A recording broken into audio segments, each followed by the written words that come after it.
Welcome, everyone. Exciting to see you here. Everybody, Um, welcome to Anna's session today as part of the Scene and Scenes Festival. I'm going to let Anna do like a 30-second intro after this, like a quick intro. For now, thank you for joining. I will be passing you a link in the chat for everybody to join in on the activities throughout the workshop because they will be happening on Butter Scenes. So click through that link and thank you for joining our learning festival today. I'm passing it on to Anna to start with the intro and then begin the workshop. awesome. Thank you so much, Shirin. I'm very excited to be here and talk to you about inspired teams. And thank you for signing up for the session. So, my name is Anna, and I really love bananas. And I love the color yellow. The reason I got the nickname Anna Banana was that I always had a banana with my coffee at work, and it would be like 2 or 3 or 4 bananas a day. And I still kind of do that, but I kind of change drinks to matcha and dandelion lattes and that kind of stuff. But yeah, I actually just like this is like the remains of a banana that I just had, so get some extra energy for this session. Are there any specific snacks that you guys like, or any snack that you're having right now as you're watching this? Let me know in the chat. And as if you're doing that, oh, apples, Kit Kat. Oh, that's good. Chocolate is my second favorite. Oh, apple, that's good. That's very healthy. And actually, I have read that apples are better to wake you up in the morning than coffee. So it's a good tip. Have an apple in the morning and have a coffee a bit later. That's a great tip. I didn't know that. So I'm the founder for Design Thinking for Good. And what we want is to grow a community of confident design thinkers. I'm very passionate about design thinking, which is creative problem solving, which I'll talk a little bit about later, but not too much because this is a session about team culture. Um, and what we do is we offer practical team training and coaching while also tackling real work challenges that you have in your team. But let's talk about what today's session is about. So I'm here to inspire you to nurture happy teams. And so by sharing my own experiences and practical activities from my own toolbox that I've filled up throughout the years with things that I really like doing and things that have worked really well. And the outcomes, walk away with some practical tips and tools that hopefully you will try in your own teams. And the agenda looks like this. I'm going to talk a little bit about my journey at a place called Ginic, a very fast growing startup. And then I'll talk about different team structures. And I've kind of created the whole workshop that's based on these team structures. And then I'll show some practical examples with some group activities. So this is the biggest part, and this is the exciting part for me. And then I'll share a few resources, and if there's time, we'll do some Q&A. So also just a gentle guide for this session. I can see a few of you have camera on. Thank you. Only if you can and if you feel like it. It makes it more fun and engaging for me to be able to see your faces.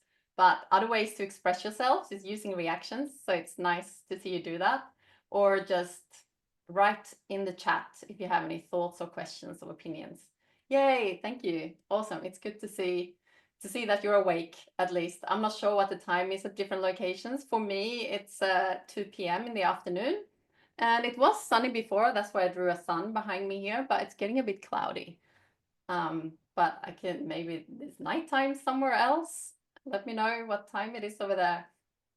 And I guess another thing that's a nice guide to have for sessions like this, and try to stay present, and we're all in this journey together. I want to share this with you, and I want to work through this together and see if it's going to be useful for you. So a little bit about me. So about 20 years ago now, I got myself a bachelor degree in graphic design. And since then, I've been working as a designer, 20 years. And nowadays, I don't do much graphic design. I'm now specializing in design thinking and experience design. Do we have any designers in the room today? It'd be interesting to see. Maybe not, but that's okay. I can see someone making a reaction, so maybe. And I can see it's 12 p.m. in Bali, Indonesia, so only a couple of hours behind. That's not too bad. Um, I'm gonna go to the next slide straight away. I've had a lot of years learning different things at different workplaces, and what I want to focus on today is a company that I spent a long stint of my career at.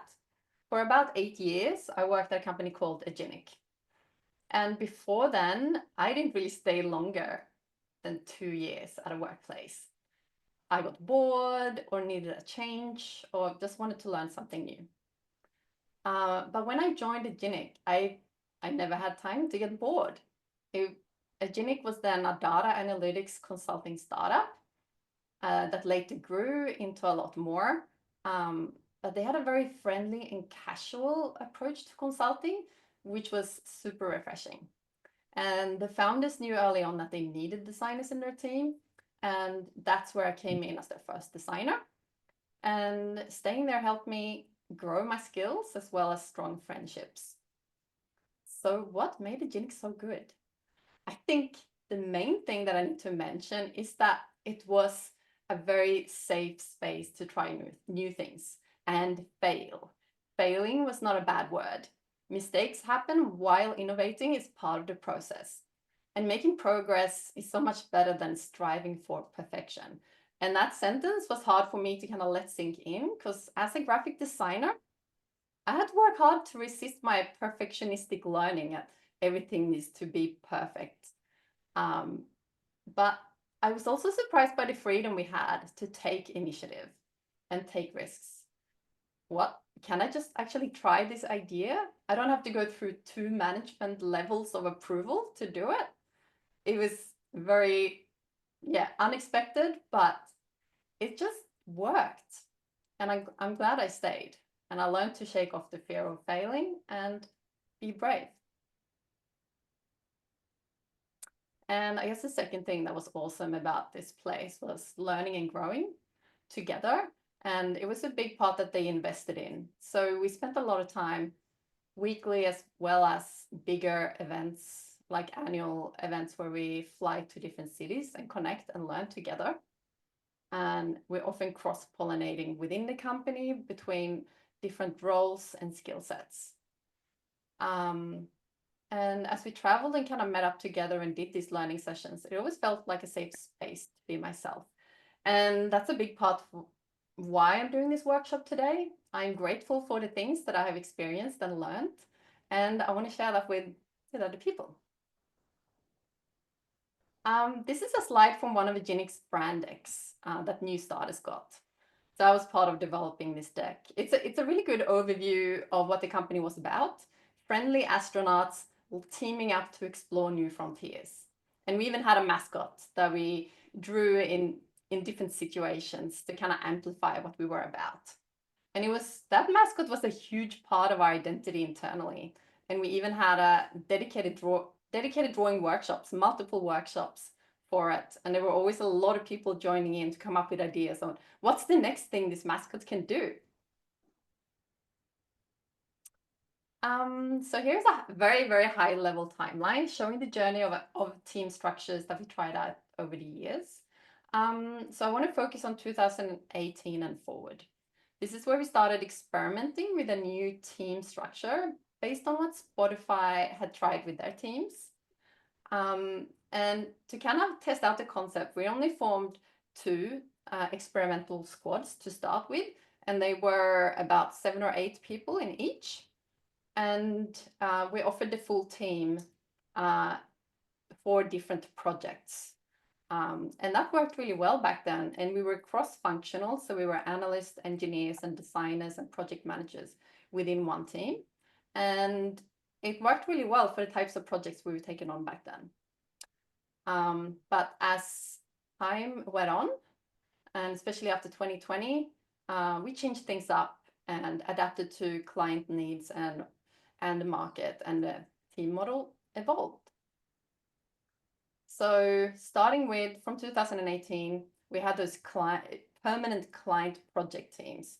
So small cross-functional teams, 7 to 9 people. And then we worked out that it wasn't working anymore. So what we did was that we kind of split up the full structure and divided it into project teams that are just temporary, depending on what projects and what capabilities we need, very, very custom for each client. But we still kept squads because we found that there was something special in there. And that's why we started calling them kind of cultural or culture squads. This is our safe space within a larger organization. And it's kind of a family within a family. And as a final thing, I added something that I call a brand team. This is the full organization. I call it brand as it's important to make people within the company feel connected to the brand. And also that how it's reflected internally, it's important that that's projected externally to our customers. And what I do love about Aginic is that our brand grew from within, grassroots style, to show our laid back and approachable vibe. Oh yeah, we're at the exciting part, activity toolbox time. As I was going through and picking my favorite activities for this session, I didn't know there's a strong theme. And that's why I named it as I did. They kind of describe the feeling that I had working at Aginic, so it's perfect for this workshop. The word purpose, I think that's always an important thing in any team you're in, that you're sharing a purpose with others and being aligned around what you're about to do next. And vulnerability, being able to share genuine parts of ourselves without being scared of doing so. And also daring to make mistakes and sharing those mistakes with our team in a safe space. And humor. Humor can be an amazing social lubricant that helps us connect and create a sense of belonging, and talk about serious things. And yeah, that's how I kind of divided up the different words. And this is where the fun starts. So we'll get into some interactive activities shortly. So I will go through example activities from each team type, starting with project teams and then ending with culture squads. And because projects can be really short sometimes, when it comes to being in a project team, it's important that we create a one team mentality with our clients. So we made sure to find time to work closely with their teams and making sure that we can catch up every day to see how we're all going. And if there are very specific tasks that we're working on, that we do it together with the client teams. And before showing some activities that you can do in project teams, I want to step back a little bit very quickly and talk about how design thinking was a huge part of our client project journey. It did help us connect, collaborate, and also create valuable outcomes with clients, especially clients that aren't used to a fast pace or experimentation. And I'm not going to go into what design thinking is in detail, but in this workshop, but in a few weeks, we'll actually be running an intro to design thinking session. So keep an eye out on LinkedIn. But in short, design thinking is a process that helps people solve problems in creative ways with diverse teams. And it really encourages people to collaborate, ideate, and take calculated small risks and test early and often. And it's such a good way to rapidly come up with and test new ideas. And anyone can be a design thinker. That's the awesome thing about it. It's a simple process. And when you get into it, people get really excited. And that's why it works so well for us, introducing this process to our clients. So I have divided the activities I'm going to introduce into 3 groups. Purposeful warm-ups or icebreakers, shared purpose activities, like setting a shared vision, and tools that can be called topic regulators. And I'll explain a bit more what that means later. Starting with purposeful warm-ups. So how many people have done icebreakers remotely before? Do we have any hands up? Yeah, a few people. Awesome. Yeah, I think, yeah, you probably have your favorites. And have a think, because we're going to do an activity later talking about favorite activities and tools. But this one is very, very basic and simple, but often simple is better. So what you do, you can have a Miro board or some other virtual tool, or you can even do it in person with sticky notes. Ask people to add their name and title on one sticky note, and then use another sticky to tell us what their first job was and what they learned from it.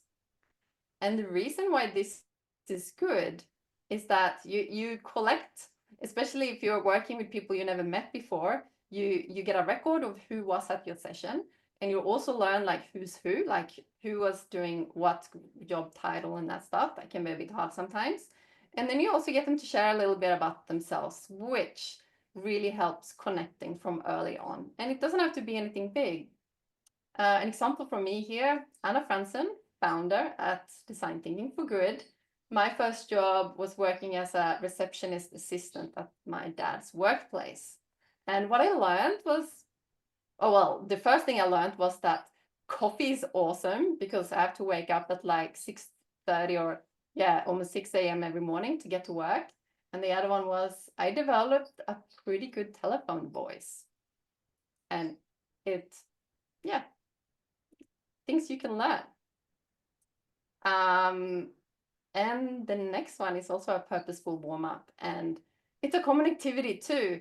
How many people have used this one before? Spirit animal, or if you were an animal, what kind would you be?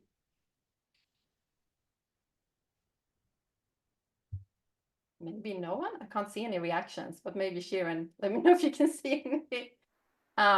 It's kind of common, or maybe not super common. I think I've seen a few versions of it. It's one of my top favorites because you can learn so much from others in a super simple activity like this. The main purpose we're using it at a Ginic was to teach people how to upload an image to a virtual whiteboard. And the secondary purpose, let people think a little bit creatively. And it's really good before you do a brainstorming session. And the benefits is that you connect with each other in a fun way while learning something new about each person.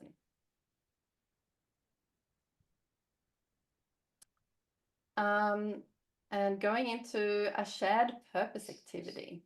So when it comes to shared purpose or vision, this is something that should be the key, the start of any project kickoff. And what you want to do is ask the question, based on what we're starting here right now, how will things have changed for the better in 2 years, 5 years, or 10 years? You can choose the year span depending on the project. How will people's experiences have changed in a positive way? How are our lives better? And then you let people write down their thoughts individually, then vote on all the sticky notes. And then the top statements can then be collaborated on as a group. And that's how you kind of craft the shared vision. And that's the North Star of the project. And that can be iterated on as you move through the project, but it's a really nice, good guiding star. And one reason it's good to kind of look at it from a longer time perspective is that people stop thinking about, oh, well, these are the goals and the core objectives with the project. They kind of think outside the box. And then you also open up opportunities for thinking about who are all the users connected to that vision, and other people that we have forgotten about when we talked about the core objectives. Another one, that's a purposeful warm-up. This one is great for reflecting on the past projects or a phase in a project. And here you ask participants to just visualize how a project or phase went with a prompt. And it could be, imagine that the last sprint was a vehicle. What would it look like? Or imagine that we could send this product on a holiday. Where would we send it? Or you could even, if you don't want to do anything visual, you can choose a song. What song would the project be? And that's kind of a fun way to kind of start a session. And it's a good way for people to express how they think things are going, but in a relaxed space. They can use funny memes or draw something funny. So even if it didn't go very well, you can kind of use humor to get the conversation started. Okay, this is my mega favorite tool. It is great for any meeting or workshop, especially when you're super time sensitive. So in person, you would let participants draw a deep sea creature on a blue sticky note. It could really be anything. This is supposed to be a squid. But in a virtual session, you can just have images of deep sea creatures or something like that people can move around. And whenever a conversation goes a little bit too deep or off track, a participant can hold up the deep sea creature silently and wait.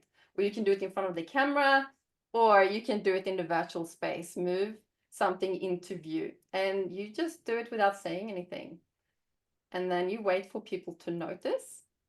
And then it's a great moment to have a laugh and then remind people about the purpose of the session and get back to the surface and continue on what you need to get done and get the outcomes that you want.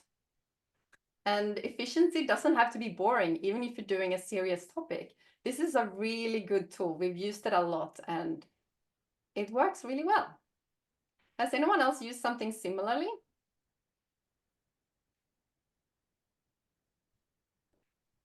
Actually, we're going to do a group activity right now where I'm asking just that. I'm calling it Connection Cloud, but it's just a word cloud. But I like calling it Connection Cloud because depending on what questions you ask, you can actually learn a lot about each other. For example, you can ask, what is your hobby outside of work? And then you get this word cloud and you can try to work out who said what and try to get the discussion going. But for this session, I have a specific purpose. I would like you to share as many activities and tools, or just one favorite tool when it comes to improving team culture or running a workshop or doing anything within a team. And it doesn't have to be a very specific, fancy design thinking tool. It could be something simple as food, snacks, pastries. That will make everyone smile in your team if you bring them food. So I think, Shirin, you've already shared, I guess, the working board already. Yep, it's in the Maybe chat. I can share, I'm just putting this on the screen so you can join by scanning the QR if you haven't yet. Or I can send the link again to everyone in the meeting here. So if you want to join here, that would be amazing. So everybody go to the link and you can enter your answers directly on Butterseams. Awesome. So the question is, what is your favorite activity or tool for team meetings or workshops? But it could also be anything in teams in general.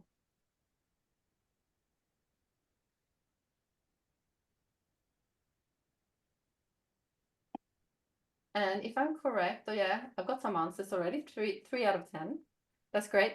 I'm going to set a timer just to make sure we got, I'm going to be really strict. Not 10, 1. You get 1 minute to think about it.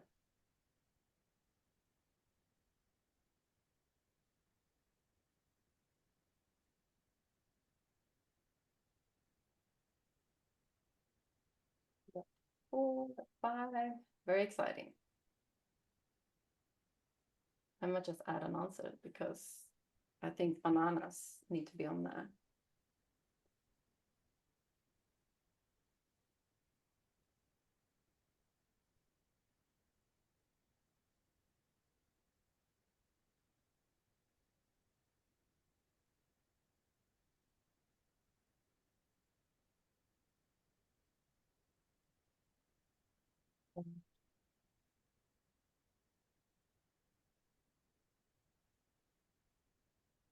We got 7 answers. That's great. Awesome. Time's up. Let us see. I'm going to end the poll and see if we can see that nice word cloud.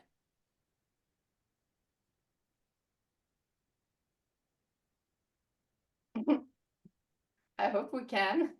Oh yeah, here we go. We can watch it the other way instead. Word cloud is empty. Sharon, maybe you can help here. But this works too.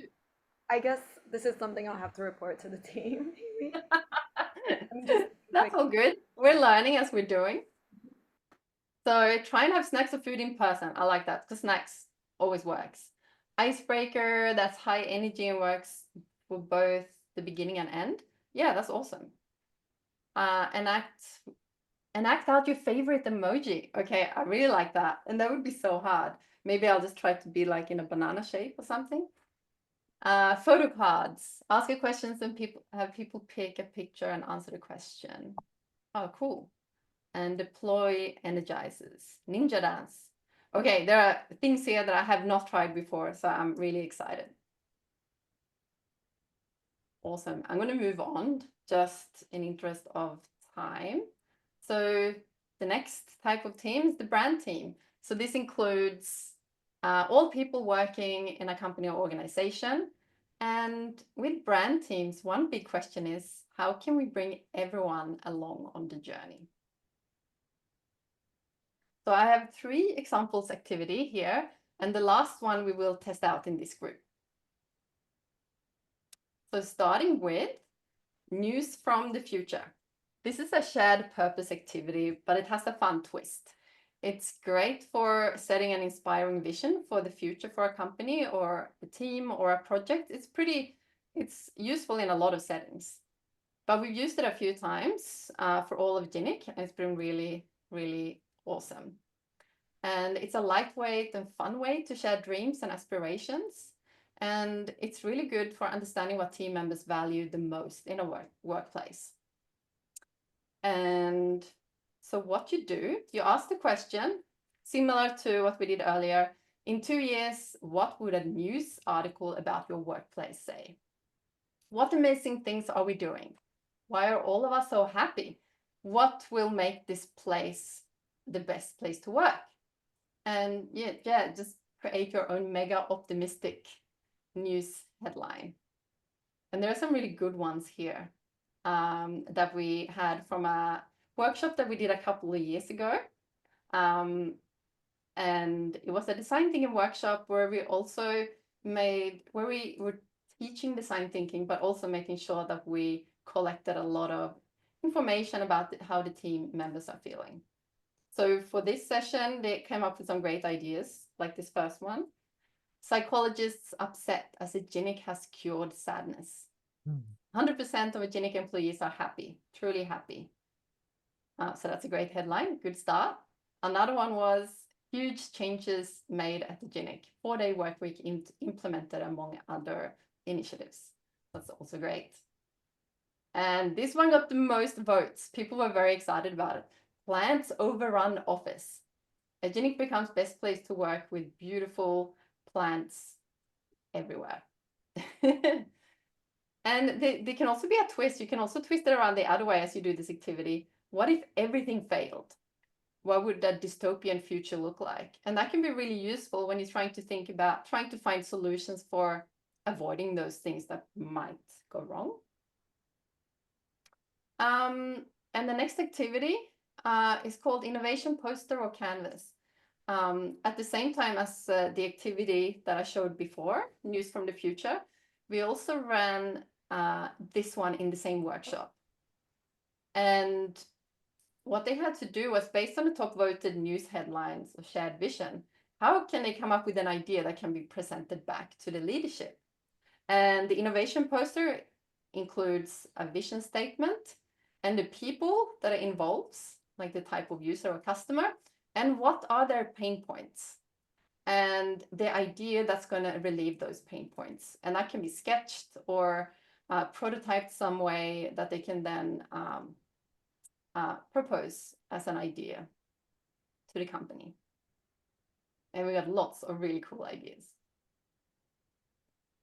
And this is the third thing in the brand team part, and we've used this one a lot too. We call it Team Empathy Map, or Mega Empathy Map, as we can call it sometimes as well. It's a bit of a twist on the traditional empathy map used in design thinking. How many people have used the empathy map before? Looks like a few. Awesome. So this is a twist on a traditional empathy map. It's instead of imagining yourself in someone else's shoes, people will add information based on their own experiences. And it's a great way to gauge the vibe of a larger team and understand their current challenges. So we've used this template several times to teach new starters design thinking. And as we were developing this activity, I decided to make sure we had a scenario that helps us um, understand what some of the pain points might be as they're being onboarded, so we can improve it next time. So the scenario we gave them was, how was your first day at a clinic? And this is a screenshot from one of the workshops, and we got a lot of good responses. And it was easy to go and look at the pain points. Okay, well, that one is easy to fix. That one is easy to fix. And now we make sure we improve the onboarding experience every time we run these sessions. So yeah, we're going to run into a group activity. So we're going to do the team empathy map. So the scenario is joining or possibly forming a new team. What does that feel like for you usually? What is that experience like for you? And if you're not working in a team, it can also be like joining a club or reading group or anything, right? So this activity is like I can't remember what it's called. I think it's called an unstructured brainstorm. Is that right, Sharon? It's called free brainstorm. Free brainstorm. Okay, this free brainstorm and structured brainstorm. So here you can actually add a sticky note wherever you want. And there are 5 parts here. So there are 5 areas. So seeing is one square. What do you see around you as you joining the team, maybe going into work or something like that, or joining a remote meeting room? Hearing, what are people saying? Doing, what are you doing? What are the things that you get to do as you're joining the team? What are you thinking and feeling? And lastly, the most important in my mind is pain points. What are the challenges and frustrations about joining a new team? And to save time, try to focus on the bottom orange area, the pain points, because pain points are like, they're like golden nuggets. They are so valuable for understanding how you can improve an experience for someone. And yeah, they're gold nuggets. They're worth their weight in gold. I will set the timer for, I'm going to do it pretty short again, about 2 minutes, I think.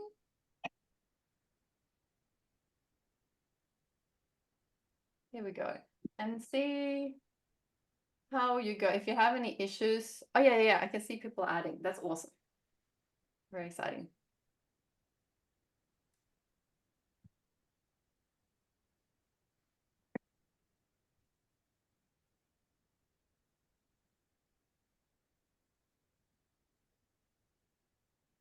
And if you have any questions, feel free to shout out or write in the chat if there's anything that's confusing you. If you've never done this activity before, it can be a bit confusing.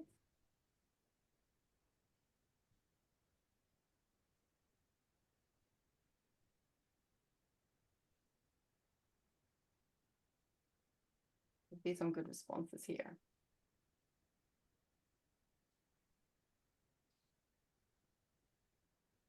I really relate to whoever wrote trying to remember everyone's name. It can be so hard. I have a really hard time with it. As soon as I've introduced myself and I hear the other person's name, 2 seconds after, I will have forgotten the name. So it's always good to write down people's names on the first day that you meet them. And we have a lot of thinking and feeling notes too. I love it. Excited, feeling out of place, anxious, feeling the pressure to establish my credentials, impress.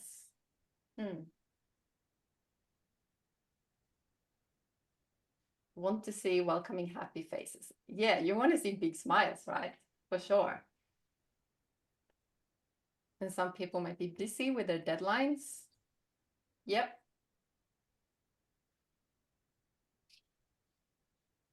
Oh, there's some good questions here and pain points. How do you belong, act in this kind of culture? And time's up. I got too distracted by all the responses. Thank you so much. I'm not going to go through and dwell too much on these, but I really like what I'm seeing. And I hope you liked it too. It's a really good activity to do for a full team, but any team size really. I'm going to go to the next part, what I call the culture squad. And this is where you can kind of spend more time to create a safe space to be yourself and support each other through tough times. And in the photo, this was a squad that I was part of for quite a while. We called ourselves Mullet Mafia. We even had a logo. I didn't find it to put in this in this talk, but we even had t-shirts and everything. And we were actually a project squad to start with, and then we moved on to being a culture squad as things changed. And I'm still feeling really close to these people after staying connected through tough times and really good times. So there are 3 activities here, and that's going to be it from the session. And then we can kind of have a chat if we get some time. So the first one is user manuals. You probably heard about this one. And then talk about team personas, and then something that I call Ocean of Us, where you can kind of go a bit deeper. The first one, there are many ways to do these activities, and there are many templates out there, and it's pretty easy to create your own. So I just put a few examples here that we've done in the past, but it's kind of like a page with questions. Everyone answers the same questions however they want. And it could be like, how do you work best? Or how does it, when do you need help? What do you want help to look like? Or what are your superpowers? Or what are your weaknesses? Anything like that. And it's great for forming a new team, or when you want to help a team bond and get to know each other better. And in a squad, you can have more deeper questions, but if you say in a project team, you can have more kind of formal and more like, how do we collaborate to get stuff done questions.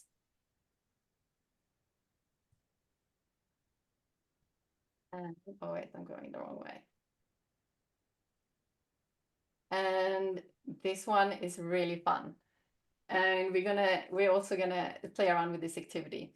It's this one, we call it team personas, and this particular one, supervillain versus superhero.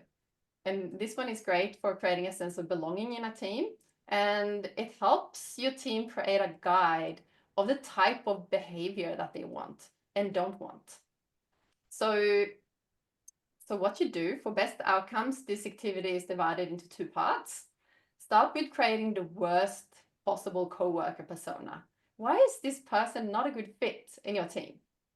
And then you move on to creating the ideal team persona, like the superhero, like what's the perfect version. And to make it even more creative, you can include drawings and maybe make your own team mascot. So we are gonna try out making a supervillain coworker. And there are lots of different ways you can do personas. This is how I set up this template. What might their name be? What are their interests and hobbies? What do they like? What do they hate? What are some of their pain points and what some of their goals? Like, this is a horrible coworker. You don't want them in your team. What are they like? Why don't you want them in your team? So I'm going to set the timer again for 2 minutes and see how we go, because I'm really curious to see like what are things, and there might be things that you have experienced in the past.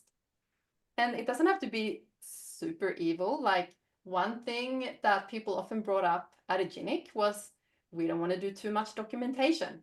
That's not how we do things. So a supervillain coworker would love doing documentation, not getting shit done, but just documentation.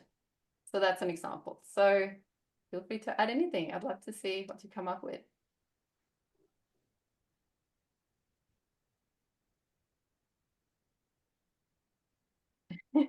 Assigning tasks at the end of the day. I love that. Especially really urgent tasks. Gossiping. And yeah, always coming late. They would definitely love that.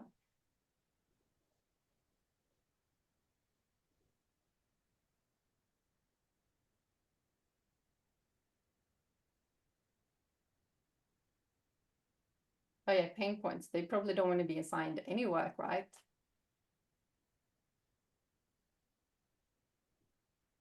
And what is it? What could you name this horrible supervillain coworker?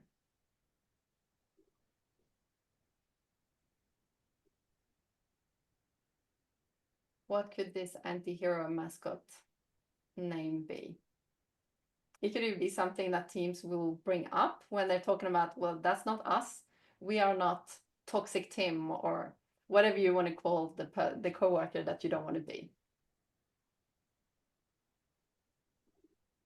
Takes credit for your work. Oh yeah, yeah. That's definitely what a supervillain would do. Take work from you. And disrupt. Yep. Bizarro. I love that as a name. And I can see the time's up. So this is awesome though. Thank you so much for joining me in this. It's really a great activity. I'm going to go to the last one, and I'm just going to look at the time. Okay, yes, we got time. I'm very excited. This is my last example, and I do really love this one. I've said that about a lot of the activities, but this one is really nice, especially when you're working within a smaller team that you're with for the long haul. And it's similar to a user manual activity, but it inspires people to be more vulnerable and share more personal thoughts and feelings. So how it works, as a team, add sticky notes for 3 levels of what I call Ocean on Me, which have different questions. So at surface level, there are very easygoing and fun questions, and you can kind of like adjust that depending on what team you're doing it for. Mid-level, it would be a more personal touch, inviting some vulnerability. And the bottom level on the ocean floor, it's a more deep and meaningful question, inviting people to share experiences they may not tell everyone at work. So the example that I have here is my favorite things to do at work are, so that's the surface level. It can be like, these are the tasks that I enjoy, and that can be good for the team to know what they like to do. And then mid-level could be when I have a lot on my plate. This is how I'd like to support. And the ocean floor could be something like, the example here is one time when I failed and what I learned from it. And that's really encouraging people to talk about making mistakes and knowing that it's fine as long as you learn from it and you're sharing it with others.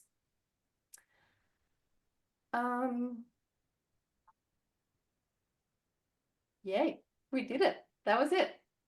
And thank you so much for joining this session. I was a bit worried not having time to run through everything, so I'm really glad I did. And I think Shirin is really happy that I'm not going to go crazy overtime or anything like that. A couple And more minutes. oh, great. I have a couple more slides. So this one, two really great reads that I think kind of reflect what I've been talking about a lot. The Culture Code is a book that I really enjoyed reading, and also Humour Seriously, Why Humour is a Secret Weapon in Business and in Life. And also if you Google it, you find a TED Talk as well, which is great. And I want to share 2 other great resources. The first one is called the Digital Service Design Playbook, and it's made by the Department of Transport and Main Roads and the Queensland government in Australia. And I was part of creating this, and it's an awesome resource with a lot of free activities with full-on Miro templates and clear instructions on how to do things from project start to project finish. The other one is called the Innovators Toolbox by an agency called Board of Innovation. And I have the links here as part of my PDF. So there might be a way, so Sharon, maybe there's a way of sharing my PDF after this session with the participants, or I'll find another way of sharing it on my LinkedIn account. I think with the people who signed up from Luma, there's a way. And then Okay, good. if, yeah, we will find a way for everyone else. Yeah, awesome. And yeah, that's it. And please get in touch. get in touch on LinkedIn or go to our website, designthinkingforgood.com. And if you're interested in collaborating or working with us, let us know. That would be super exciting. Thank you everybody for joining and participating in the workshop. Okay, there's a question from David from about why you're called banana. I did bring it up a little bit in the beginning. So it's kind of because I was probably eating 2 or 3 bananas a day at work. And it kind of started years and years ago. And then I was just used to being called that because I even had a banana. This one looks pretty brown now, but I do like them ripe. Banana before this session, they're just the best snack. So you often see me holding like a cup of coffee with a banana because I love that combination. So people call me Anna Banana because I was always holding a banana. So that's another takeaway. You can try banana with your coffee in the morning. It's really good. It's really good. So I've pasted on in the chat. There are links for you to connect with Anna there, her LinkedIn and designthinkingforgood.com. And also, if you are here for the rest of the festival as well, I've also added a link at the end of my message for the next session, which is Megan Meow's session on personal geographies. And this, just so you know, we're doing this whole festival, 24-hour workshop festival to to celebrate and support our Product Hunt launch. So if you're on Product Hunt, please also click the link there and support us in our launch of Butter Scenes, which is where Anna did her whole workshop with all these activities. Really love the activities, Anna.